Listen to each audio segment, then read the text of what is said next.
Hello everyone, welcome back to Spararia YouTube channel. Okay guys, so in this video I would like to share you a tutorial on how to check used memory on Infinix Smart 8.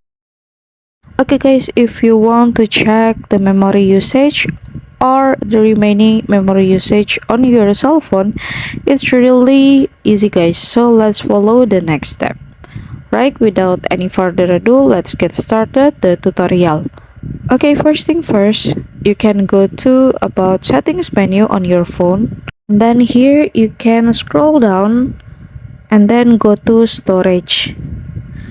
So here now you can check, you can see the storage usage or the memory usage of your phone, which is there's also the percentage, and then the use is 13.85 gigabyte from the total 128 gigabyte guys.